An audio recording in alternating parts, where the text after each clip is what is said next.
Hello students, सर्व गुरुप्रसाद क्लासेसची मुलं आणि प्रगती क्लासेसच्या मुलांचे स्वागत. आज आपण 10th पार्ट 1चा सेकंड लेसन बघतो. पिरियॉडिक क्लासिफिकेशन ऑफ एलिमेंट्स म्हणजे मूलद्रव्यांचे आवर्ती वर्गीकरण. एलिमेंट्स म्हणजे काय? मूलद्रव्यांचे क्लासिफिकेशन्स म्हणजे वर्गीकरण आपण या पाठात शिकणार आहोत. कॅन यू रिकॉल म्हणजे तुम्हाला आठवतं आहे का? What are the types of matter? पदार्थांचे प्रकार कोणते? तर स्थायू, द्रव आणि वायू, सॉलिड, लिक्विड आणि गॅसेस हे मॅटर्स, टाइप्स ऑफ मॅटर्स आहेत. बरोबर. पदार्थ कोणते कोणते असतात? स्थायू रूपात असतात, द्रव रूपात असतात आणि वायू रूपात असतात. सेकंड क्वेश्चन विचारला आहे, what are the types of elements? Elements म्हणजे मूलद्रव्य. मूलद्रव्यांचे कोणते प्रकार असतात? मूलद्रव्य सॉलिड, धातू, बरोबर, धातू, अधातू आणि धातू सदृश, मेटल्स, त्याच्यानंतर नॉन मेटल्स आणि मेटलॉइड्स असे हे एलिमेंट्सचे टाइप्स आहेत. नंतर what are the smallest particles of matter called? काय म्हणतात? सर्वात लहान पार्टिकल, सर्वात स्मॉलेस्ट पार्टिकल कोणता असतो पदार्थाचा? त्याला आपण काय म्हणतो? Atom. Understand? What is the difference between the molecules of the elements and compounds? Elements आणि कंपाऊंड्स म्हणजे संयुग. तर मूलद्रव्य आणि संयुग यांच्यात काय फरक असतो? तर मूलद्रव्य जी असतात, एलिमेंट्स जी असतात ती एकाच पदार्थांपासून बनलेली असतात. तर कंपाऊंड्स म्हणजे संयुग ही 2 किंवा अधिक मूलद्रव्यांपासून बनलेली असतात. कळतंय मुलांनो? अच्छा, आता पुढचं टॉपिक आपण बघूया. क्लासिफिकेशन ऑफ एलिमेंट्स म्हणजे मूलद्रव्यांचे वर्गीकरण. We have learned in the previous standards that all the atoms of an element are of only one type. पूर्वीच्या इयत्तेमध्ये आपण काय शिकलो की एका मूलद्रव्याचे सर्व अणू हे एकाच प्रकारचे असतात. जे मी तुम्हाला आता सांगितलं की एलिमेंट्समध्ये एकाच पदार्थाचे सर्व ॲटम असतात. अंडरस्टँड ना? मूलद्रव्याचे सर्व अणू जे असतात हे एकाच प्रकारचे असतात. Today 118 elements are known to the scientific world. आता आपल्याला किती ज्ञात आहेत एलिमेंट्स? 118 एलिमेंट्स आपल्याला माहीत आहेत. However around year 1800 only about 30 elements were known. 1800च्या काळामध्ये, इसवी सन 1800मध्ये किती एलिमेंट्स तेव्हा माहिती होते? फक्त 30 एलिमेंट्स माहीत होते. जे आता 118 एलिमेंट्सचा शोध लागला आहे. More number of the elements were discovered in the course of time. More and more information about the properties of these elements was gathered. To ease the study of such a large number of the elements, scientists started studying the pattern, if any, in the vast information about them. तर या जे पूर्वीच्या काळी 30 मूलद्रव्य माहिती होती, काळाच्या ओघामध्ये अधिकाधिक मूलद्रव्यांचा शोध लागत गेला. या मूलद्रव्यांच्या गुणधर्मांविषयी अधिकाधिक माहिती साठत गेली. मोठ्या संख्येने असलेल्या या मूलद्रव्यांचा अभ्यास सोपा व्हावा यासाठी त्यांच्याविषयीच्या प्रचंड माहितीमध्ये काही आकृतिबंध आहेत का हे वैज्ञानिक तपासू लागले. म्हणजे त्यांच्या प्रत्येक गुणधर्माचा अभ्यास करू लागले आणि त्यांना कसं आपण क्लासिफाय करू शकतो आणि एवढे जर एलिमेंट्स आपण शोध लावतोय तर त्यांच्या प्रॉपर्टीजनुसार आपण त्यांना कसं डिव्हाइड करू शकतो हे शास्त्रज्ञ याचा शोध लावू लागले. You know that in the initial classification, elements were classified into the groups of metals and non-metals. तर सर्वात पूर्वी जेव्हा एलिमेंट्सचा शोध लागला तेव्हा शास्त्रज्ञांनी काय केलं? त्यांचे ग्रुप पाडले की काही धातू आहेत आणि काही अधातू आहेत. मेटल्स म्हणजे धातू आणि नॉन मेटल्स म्हणजे अधातू अशा रूपामध्ये त्यांचं वर्गीकरण केलं. Later on, another class of the elements called metalloids was noticed. पण त्याच्यानंतर काही जे एलिमेंट्स सापडले ज्याच्यामध्ये धातूच्या पण प्रॉपर्टीज नव्हते, धातूचेही गुणधर्म नव्हते आणि अधातूचेही नव्हते, जे मेटलॉइड्स म्हणजे धातू सदृश अशा स्वरूपामध्ये त्यांचं वर्गीकरण करण्यात आलं. As a knowledge about elements and their properties went on increasing, different scientist started trying out different methods of क्लासिफिकेशन्स.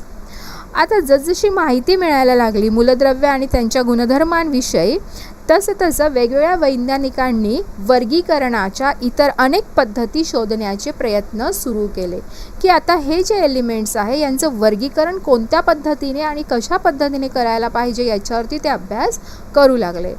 त्याच्यानंतर डोमेरायनरची त्रिके, डोमेरायनर्स ट्राइड्स, याच्याबद्दल आपण माहिती घेऊया. In the year 1817 German scientist Dobereiner suggested that properties of the elements are related to their atomic masses. Atomic masses म्हणजे काय? अणुवस्तुमान, अणूचे वस्तुमान, अणुवस्तुमानांक आपण ज्याला म्हणतो. तर ज्या प्रॉपर्टीज आहेत एलिमेंटच्या ह्या कशाशी रिलेटेड असतात? तर त्याच्या अणुवस्तुमानांकाशी रिलेटेड असतात, असं या जर्मन सायंटिस्ट डोमेरायनरनी सजेस्ट केलं. He made groups of 3 elements each. त्यांनी काय केलं तर 3 एलिमेंट्सचे ग्रुप बनवले आणि त्यांना कसं अरेंज केलं? Having similar chemical properties and called them triads. Triads म्हणजे त्रिक. त्यांनी 3 एलिमेंट्सचा ग्रुप केला ज्यांच्या केमिकल प्रॉपर्टीज ह्या कशा आहेत? सेम आहेत. असे त्यांचे 3 ग्रुप तयार केले ज्यांना त्यांनी ट्राइड्स म्हणजे त्रिक असं नाव दिलं.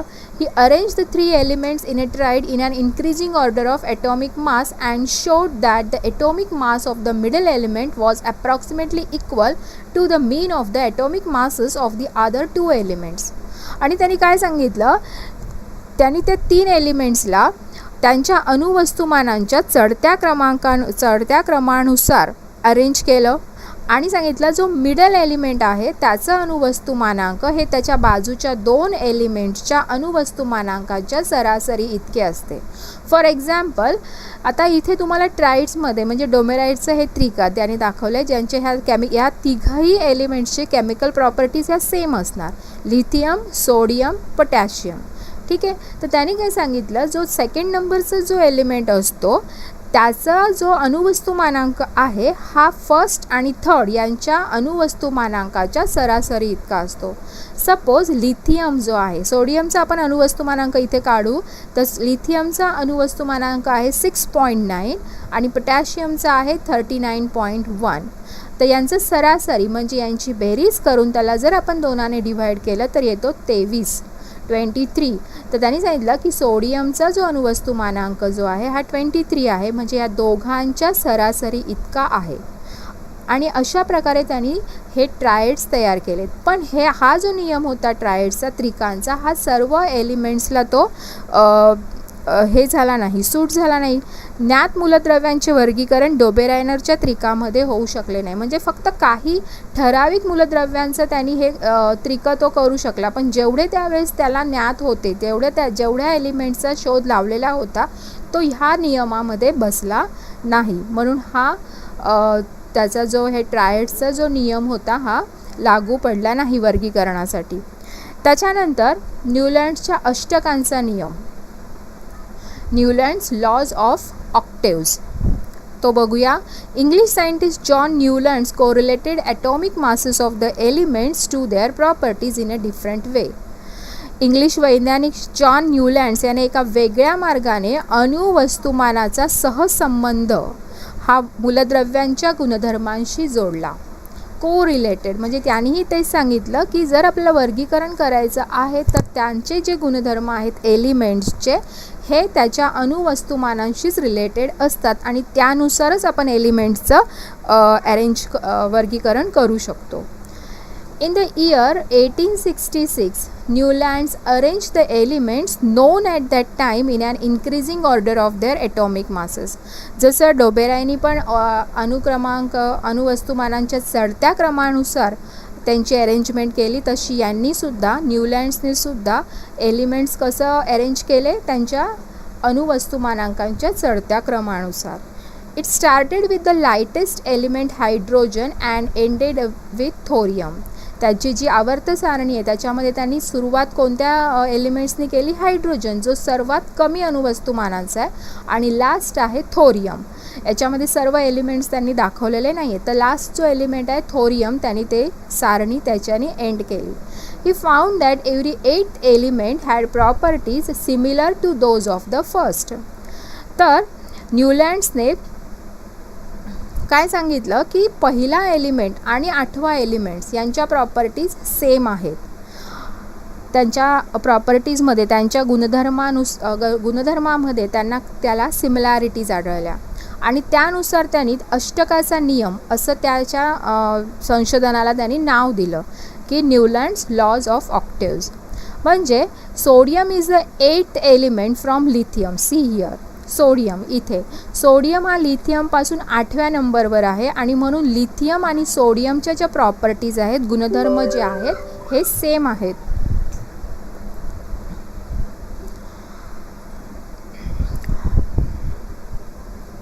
तसेच त्याचप्रमाणे magnesium shows similarity to beryllium and chlorine shows similarity with fluorine. Magnesium जो आहे हा बेरिलियमपासून 8व्या स्थानावर आहे आणि त्यांचेही गुणधर्म सारखे आहेत. म्हणजे 1st आणि 8th ह्या एलिमेंटचे गुणधर्म सारखे आहेत.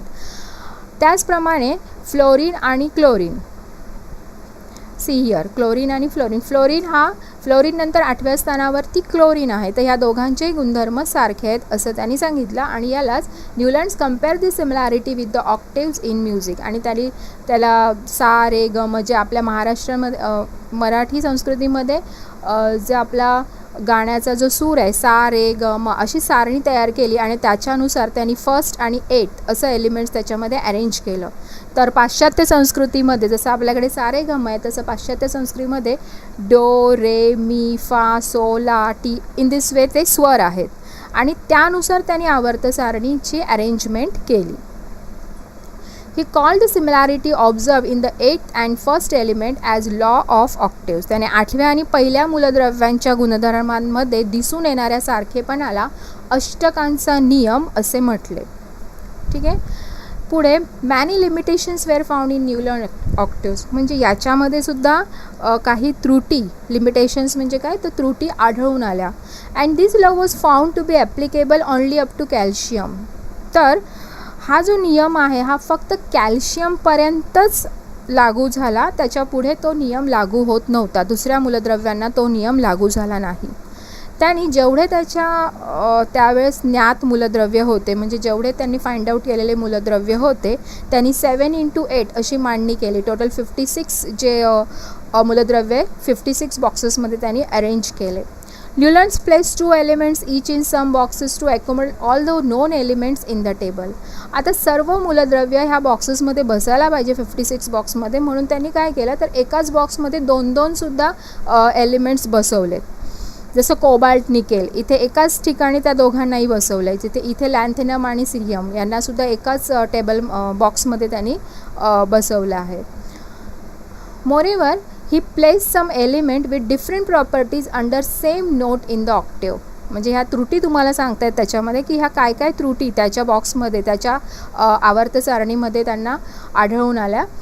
तर त्यांनी काय केलं, जे कोबाल्ट आणि निकेल याची मांडणी कुठे केली तर ह्या जे इनर्ट गॅसेस आहेत क्लोरीन आणि ब्रोमीन, म्हणजे त्यांचे गुणधर्म यांच्यापेक्षा वेगळे आहेत, तर तिथे त्यांना बसवलं. तर फेरस आणि कोबाल्ट आणि निकेल यांचे गुणधर्म सारखे आहेत, पण हे एकमेकांपासून एवढे लांब, म्हणजे याला एकाच मांडणीमध्ये पाहिजे होतं. तर हे तिघंही हे दोघं एका मांडणीत आहेत आणि फेरस त्याचं गुणधर्म यांच्याबरोबर सेम आहेत, त्याला वेगळ्या मांडणीमध्ये त्यांनी बसवलं जिथे ऑक्सिजन आणि सल्फर आहे, ज्याला आपण नॉन मेटल्स म्हणतो. नॉन मेटल्समध्ये ह्या मेटल्सला त्यांनी बसवलं. ह्या त्रुटी त्याच्या आवर्त सारणीमध्ये आढळून आल्या. पुढे Also Newland's octaves did not have provision to accommodate the newly discovered elements. आणि पुन्हा काही जर नवीन आणखी एलिमेंट्सचा जर शोध लागला तर ते एलिमेंट्स त्याच्या ह्या आवर्त सारणीमध्ये बसू शकत नव्हते. The properties of the new elements discovered later on did not fit in Newland's laws of octaves. आणि त्याच्यानंतर काही एलिमेंट्सचा शोध लागला, त्यांच्या प्रॉपर्टीज या त्याच्या ह्या लॉजमध्ये बसत नव्हत्या की 1st एलिमेंट आणि 8th एलिमेंट यांच्या प्रॉपर्टीज सेम असतात. हा लॉ त्या नवीन शोधलेल्या एलिमेंट्सला सूट करत नव्हता. त्याच्यामुळे ही सुद्धा आवर्त सारणी त्यावेळेस हे झाली, निष्कर्ष म्हणजे त्यांना हे मिळालं नाही. त्याच्यानंतर मेंडेलिफने मेंडेलिफ शास्त्रज्ञांनी त्याचं एक पिरियॉडिक टेबल म्हणजे त्याच्यानंतर नवीन शोध लावला मेंडेलिफनी. The Russian scientist Dmitri Mendeleev develop the periodic table of the elements during the period 1869. Dmitri Mendeleev या रशियन वैज्ञानिकाने इसवी सन 1869 ते 1872 या काळात मूलद्रव्यांची आवर्त सारणी विकसित केली. तर ह्या दोघांचेही नियम याच्यात बसले नाहीत. जो फर्स्ट आपण बघितला डोबेरायनर आणि आता सेकंड आहे न्यूलँड्स, ह्यांचे नियम बसले नाहीत, म्हणून मेंडेलिफनी पुढे त्यांचा अभ्यास करून नवीन आणखीन आवर्त सारणीचा शोध लावला. Mendeleev's periodic table is the most important step in the classification of the elements. तर मेंडेलिफनी जो शोध लावला, मेंडेलिफची जी आवर्त सारणी आहे ती मूलद्रव्यांच्या वर्गीकरणातील सर्वात महत्त्वाची पायरी आहे. Mendeleev's considered the fundamental property of the elements namely atomic mass as standard and arrange 63 elements known at that time in an increasing order of their atomic masses. तर त्यांनी हे सांगितलं की अणुवस्तुमान हा मूलद्रव्यांचा मूलभूत गुणधर्म मानून मेंडेलिफने त्या काळी ज्ञात असलेली 63 एलिमेंट्स त्यांच्या अणुवस्तुमानांच्या चढत्या क्रमाने मांडली. डोबेरायनेही अणुवस्तुमानाचाच आधार घेत त्यांनी पण हे केलं, क्लासिफिकेशन केलं. त्यानंतर न्यूलँड्सने सुद्धा अणुवस्तुमानांकाचं चढत्या क्रमाने लावून क्लासिफिकेशन केलं आणि मेंडेलिफनी सुद्धा सांगितलं की अणुवस्तुमान अशीच रिलेटेड आहे आणि अणुवस्तुमानांच्या चढत्या क्रमानेच त्यांनी सुद्धा मांडणी केली. फक्त त्यांनी काय केलं की अणुवस्तुमानांच्या चढत्या क्रमाने मांडणी केली असून सुद्धा त्याच्यामध्ये त्यांनी प्रॉपर्टीज, फिजिकल आणि केमिकल प्रॉपर्टीजनुसार प्रत्येक एलिमेंट्सला त्याच्या आवर्त सारणीमध्ये स्थान दिले. Mendeleev organised the periodic table on the basis of the chemical and physical properties of elements. तर केमिकल प्रॉपर्टीज आणि फिजिकल प्रॉपर्टीज कोणत्या आहेत एलिमेंट्सच्या? तर ज्यावेळेस त्या एलिमेंट्सचा ऑक्सिजनशी आणि हायड्रोजनशी संपर्क आला तर त्यांच्यापासून जे ऑक्साईड्स बनतात किंवा हायड्राइड्स बनतात त्यांच्या रेणूसूत्रानुसार त्यांनी त्यांची अरेंजमेंट केली एलिमेंट्सची आणि त्यांच्या melting point, boiling point, density. Melting point म्हणजे त्यांचा द्रवणांक, बॉइलिंग पॉईंट म्हणजे त्यांचा उत्कलनांक म्हणजे ज्या याला ते काय म्हणतात त्याला एखाद्या एलिमेंट्सला ज्यावेळेस आपण तापवतो आणि तो बॉईल व्हायला लागतो तो पॉईंट, आणि डेन्सिटीज म्हणजे घनता. तर ह्या झाल्या फिजिकल प्रॉपर्टीज. याच्यानुसार फिजिकल प्रॉपर्टीज आणि केमिकल प्रॉपर्टीज यानुसार त्याने अरेंजमेंट केली. Mendeleev found that the elements with similar physical and chemical properties repeat after a definite interval. तर मेंडेलिफला असं त्यांनी शोध लावला की त्याला असं समजलं की काही कालांतराने सारखे एलिमेंट्स जे असतात की ठराविक अवधीनंतर भौतिक आणि रासायनिक गुणधर्मामध्ये सारखेपणा असलेल्या मूलद्रव्यांची पुनरावृत्ती होते. म्हणजे काही ठराविक कालावधीनंतर म्हणजे 7 एलिमेंट्स, 8 एलिमेंट्स, 9 एलिमेंट्स झाल्यानंतर पुन्हा असा एक एलिमेंट्स येतो की ज्याची फर्स्ट जो एलिमेंट आहे त्याच्यासारखेच गुणधर्म आहेत, फिजिकल पण आणि केमिकल पण. तर हे रिपीट होत राहतात आणि त्यानुसार त्यांनी असं स्टेटमेंट दिलं की properties of the elements are periodic functions of their atomic masses. म्हणजे काय? मूलद्रव्यांचे गुणधर्म हे त्यांच्या अणुवस्तुमानांचे आवर्ती फल असतात. आवर्ती म्हणजे परत रिपीट होणारं, आवर्ती आपण त्याला म्हणतो. तर स्टेटमेंट्सनुसार त्याला असं समजलं की प्रत्येक कालावधीनंतर थोड्या कालावधीनंतर एक असा एलिमेंट मिळतो की ज्याचे पहिले एलिमेंट्सप्रमाणेच गुणधर्म आहेत फिजिकल, आणि म्हणून त्यांनी त्याचा जो law Mendeleev stated the following periodic law, ज्याला मेंडेलिफचा पिरियॉडिक लॉ असं म्हटलं जातं. ती स्टेटमेंट आहे properties of the elements are periodic functions of their atomic masses. The vertical columns in the Mendeleev's periodic table called groups, while horizontal rows are called periods. त्यांनी Hubei जे हे केलेले आहेत इथे सारणीमध्ये जे हुबे स्तंभ आहेत त्यांना ग्रुप्स असं म्हणतात, जे आडवे आहेत त्यांना पिरियड्स असं म्हणतात. तर ग्रुप 1, ग्रुप 2, ग्रुप 3 असं केलेलं आहे. याच्यामध्ये त्यांनी मांडणी केली आहे, जेव्हा R2O जे इथे R2O इथे दाखवत आहे, हा 2 जेव्हा इथे वर होता त्यावेळेस, पण आता आपण काय करतो, हा 2 खाली लिहितो. R म्हणजे जे एलिमेंट्स आपण तिथे घेतो. समजा आरच्या ठिकाणी आपण हायड्रोजन घेतला, तर हायड्रोजनचा ज्यावेळेस ऑक्सिजनशी संपर्क येणार त्यावेळेस H2O असं रेणुसूत्र मिळणार. लिथियमचा जेव्हा येणार तर लिथियम Li2O असं रेणुसूत्र मिळणार. तर ज्यांचे रेणुसूत्र सारखे येतात ऑक्सिजन बरोबर ऑक्सिजनच्या संपर्कात आल्यावर ते त्यांनी एका ग्रुपमध्ये टाकले. आणि त्याचप्रमाणे त्यांनी असे हे हॉरिझॉन्टल बॉक्सेस पण केले, ज्याला पिरियड्स असं म्हटलं जातं. पण याच्यामध्येही त्यांनी काही ठिकाणी कॉलम सोडलेले आहेत ज्यांचे नावं त्याला समजले नाहीत आणि त्याच्यासाठी त्यांनी जागा ठेवल्यात. तर काही ठिकाणी तुम्हाला इथे क्वेश्चन मार्क्ससुद्धा दिसत आहेत, ते आपण पुढे अभ्यासणार आहोत. तर हा आहे मेंडेलिव्हचा periodic table. The general molecular formula of compound shown as R²O3, म्हणजे आपण हे बोलताना असं बोलतो आत्ताच्या काळात. तर आता आपण तोच फॉर्म्युला, ते रेणुसूत्र कसं लिहितो, हा 2 आपण वर लिहित नाही, हा 2 आपण खाली लिहितो. हे जे नंबर्स आहेत हे आपण खाली लिहितो. Understand. Introductions to scientist. Dmitri Mendeleev, ज्यांचा जन्म 1834 झाला तर मृत्यू 1907 झाला, was a professor in the Saint Petersburg university. हे या युनिव्हर्सिटीमध्ये प्रोफेसर होते. He made separate card for every known element showing its atomic mass. त्यांनी काय केलं, मूलद्रव्यांच्या अभ्यासाच्या हेतूने प्रत्येक ज्ञात मूलद्रव्यासाठी, ज्ञात म्हणजे जे मूलद्रव्य माहीत आहेत त्यांच्यासाठी एक कार्ड बनवून त्यावर मूलद्रव्याचे अणुवस्तुमान दर्शवून अणुवस्तुमान आणि गुणधर्म यांच्या आधारे कार्डांची जुळणी केली, ज्याच्यातूनच आवर्त सारणीचा शोध लागला. He arrange the cards in the accordance with the atomic masses and properties of the elements which result in the invention of the periodic table of elements. आणि हा कार्ड बनवून नंतर त्यांनी त्यांची ही आवर्त सारणी तयार केली. Merits of Mendeleev's periodic table. तर हा जो टेबल आहे पिरियॉडिक टेबल मेंडेलिव्हचा, याच्यामध्ये सुद्धा काही त्रुटी आहेत तर काही गुण आहेत. तर त्याच्यात आपण पहिले बघूया गुण. मेंडेलिव्हचं जी आवर्त सारणी आहे त्याच्यातले आपण गुण पहिले बघूया. Science is progressive. There is a freedom in science to revise the old inference by using more advance means and methods of doing experiment. Science हे खूप प्रगतिशील आहे. पहिले ज्यांनी शोध लावला त्याच्यात आणखी आपण शोध लावून त्याच गोष्टीचे, जसं आता पहिले टेलिफोन होते त्याच्यात शोध लावून आता मोबाईल आले. पहिले बैलगाडी होती, बैलगाडीच्या चाकांमध्ये शोध लावत आता त्याच्यापेक्षा मोठे आपण 4 चाकी गाड्या किंवा कार म्हणा किंवा आणखीन त्याच्यापेक्षाही त्याच्यामध्ये शोध लावून लोक त्याच्यामध्ये प्रोग्रेस करत आहेत आणि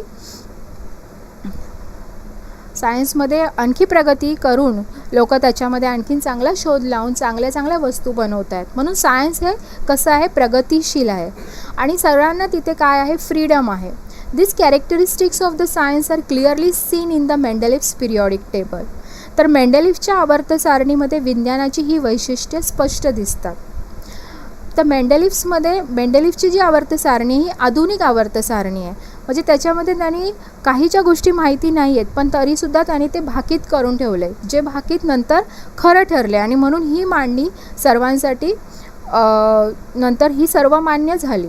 While applying the law that the properties of the elements are a periodic functions of their atomic masses to all the known elements, Mendeleev arranged the elements with the thought that the information available till then was not final, but it could change. तर मूलद्रव्यांचे जे गुणधर्म आहेत त्याच्या अणुवस्तुमानाचे आवर्तीफल आहेत हा त्यांनी नियम पहिले सांगितला. पण जे सर्व ज्ञात मूलद्रव्यांना जेव्हा हे नियम लागू करतो आपण, तर ही जी माहिती आहे ही अंतिम माहिती नाही आहे, याच्यामध्ये बदलही होऊ शकतो असं त्यांनी मान्य केलं. अशा विचारातून मांडणी केली आणि याचा परिणाम म्हणून मेंडेलिव्हच्या आवर्त सारणीत पुढील गुण दिसून येतात. तर तुम्हाला एक्झाममध्ये येतं की merits of Mendeleev's periodic table. तर त्याच्यातला फर्स्ट जो मेरिट आहे, पहिला जो गुण आहे तो आपण बघूया. Atomic masses of some elements were revise so as to give them proper place in the periodic table in accordance with their properties. गुणधर्मांप्रमाणे आवर्त सारणीत योग्य स्थान देता यावे म्हणून काही मूलद्रव्यांचे अणुवस्तुमान पुन्हा तपासून दुरुस्त करण्यात आले.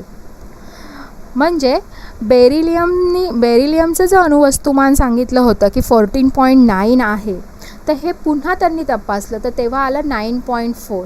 आणि मग काय केलं, बेरिलियमची जागा चेंज केली. बोरॉनच्या अगोदर मग त्याची जागा तिथे त्याला ठेवण्यात आलं, तिथे त्या बॉक्समध्ये त्याला बसवण्यात आलं बोरॉनला.